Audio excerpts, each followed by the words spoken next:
경찰의 임무를 각각 규정하고 있습니다. 이 중 제4호는 경찰의 임무로 치안정보의 수집 작성 및 배포를 명시하고 있고, 정보경찰은 지금까지 이를 토대로 활동을 해왔습니다. 하지만 잘 알고 계시다시피 치안정보라는 개념은 그 자체로 모호할 뿐만 아니라 법률에 들어가기에 부적합한 용어라고 할 수 있을 것입니다. 그 이유는 치안 개념 자체가 사전적으로 사회 통제의 개념이고 국가에 의한 통치가 안정적으로 시행되고 있음을 의미하는 한계를 갖고 있기 때문입니다. 즉 치안 정보라는 것 자체가 모호성을 바탕으로 통치 정보로 확장되는 양상을 많이 보여왔고, 실제 정보경찰도 국민이 아닌 통치자를 위해서 공모해왔던 것이 사실입니다. 그래서 지금까지 정보경찰은 정치경찰로 활동해왔었습니다. 두 번째로 정보 수집 활동에 대한 경찰의 임무를 굳이 법률에 명시할 필요도 찾을 필요가 없기 때문입니다. 어느 국가기관이든 사실 업무에 대한 정보 수집을 다양하게 하고 있습니다. 그리고 국회도 입법 동향이나 관련된 정책에 대한 국민 여론을 수집합니다. 국토부 같은 경우도 가만히 보면 여러 건설 사업을 위한 동향을 확인하고 여론도 확인하고 있습니다. 농림부 이런 데도 농가, 작물 현황 이런 정보 수집합니다. 마찬가지로 경찰도 자신의 업무 범위, 즉 범죄 수사와 위험 방지 업무를 수행하고 있고, 이에 대해서는 정보 수집이 가능하다고 할 것입니다. 다른 기관들이 정보 수집에 대해서 굳이 명시를 안 하지만 업무에 대해서는 정보 수집이 가능하다고 이해되고 있듯이 경찰도 마찬가지를 할 것입니다. 이런 이유로 본다면 경직법 또는 경찰법에서 정보 수집을 경찰의 임무로 굳이 명시할 필요가 없을 것입니다. 뿐만 아니라 정보경찰은 이러한 범죄 정보 또는 위험 방지 정보를 수집하고 있지 않은 것도 사실입니다. 앞서 간략하게 데이터를 가지고 이야기해 주셨듯이 청와대 상부에 보고하는 정책 정보가 정보경찰 내에서 가장 큰 비율을 차지하고 있습니다. 범죄 정보는 약 1% 정도에 불과하다고 이야기되고 있습니다.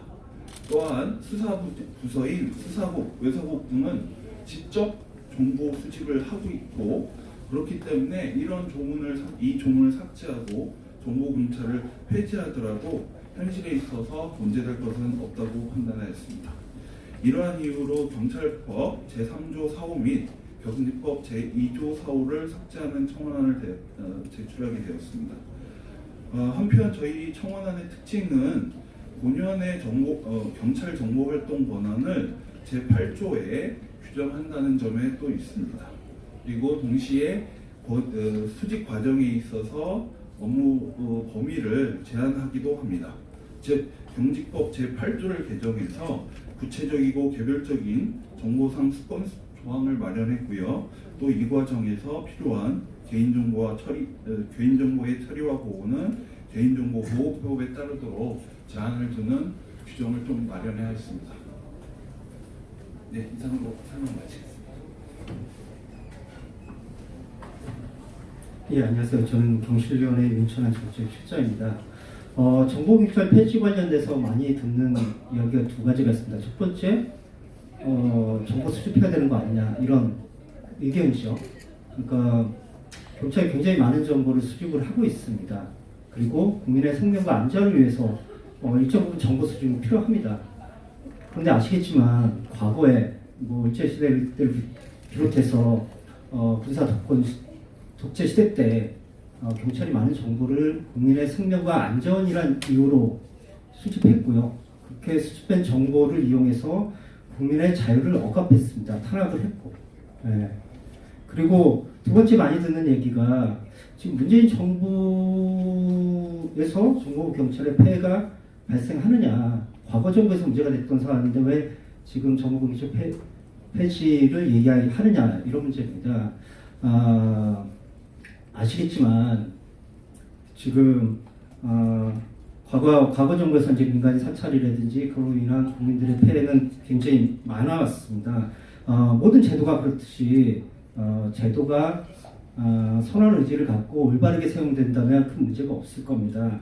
그런데 과거 역사에서 보듯이 이런 정보경찰 또 정보경찰이 정보를 수집하면서 국민들을 억압하고 통제하고 간섭했던 역사는 수없이 반복되어 왔습니다.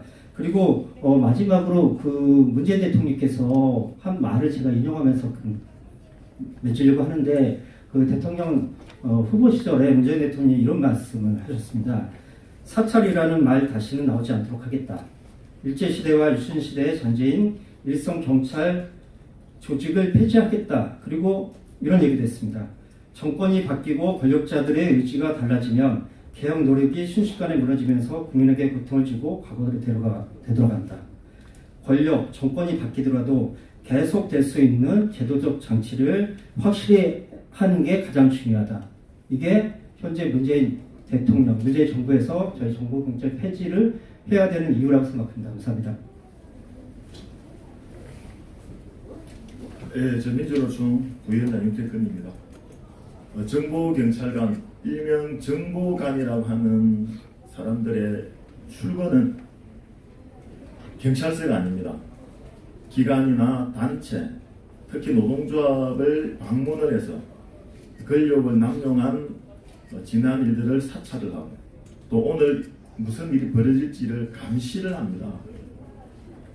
경찰국가가 아닌 민주사회에서 정보경찰관의 행동이 출근이 이러합니다. 예를 들어 보겠습니다. 2014년 삼성전자 서비스 염호석 지회장이 자결을 했습니다. 정보관이 개입을 해서 가족장을 치르게 해달라고 하는 삼성재벌의 사주를 받은 정보관의 권력 남용으로 결국은 노동조합장이 아닌 가족장으로 치워지고 시신을 탈취까지 한 행위에 정보관이 개입이 되었습니다. 또한 노사 자율로 교섭되는 자리에 정보관이 개입이 되어서 노사관계법을 위반하고 국가 권력을 이용해서 합법적인 노사관계를 파탄시킨 주범 또한 정보관이었습니다. 민주노총은 이런 사례가 숱하게 많이 있습니다. 노동조합을 정보를 수집한다는 이유만으로 사실은 사찰을 하고 개인을 잠재적 범죄자로 몰았던 이 잘못된 행위는 반드시 근절되어야 된다고 봅니다. 이번 입법청원이 조속하게 개정이 되어서 정말 민주사회로 가는 지름길이 되었으면 하는 바람입니다. 이상입니다. 예, 지금 기자회견 직후에 그 민원실에 입법청원안을 제출할 예정입니다. 정보경찰이 폐지되지 않는다면 그 피해자들은 국민이 될 것입니다. 기자 여러분들도 정보경찰 폐지에 관심을 기울이시기 바랍니다. 오늘 기자회견 이렇게 마치겠습니다. 고맙습니다.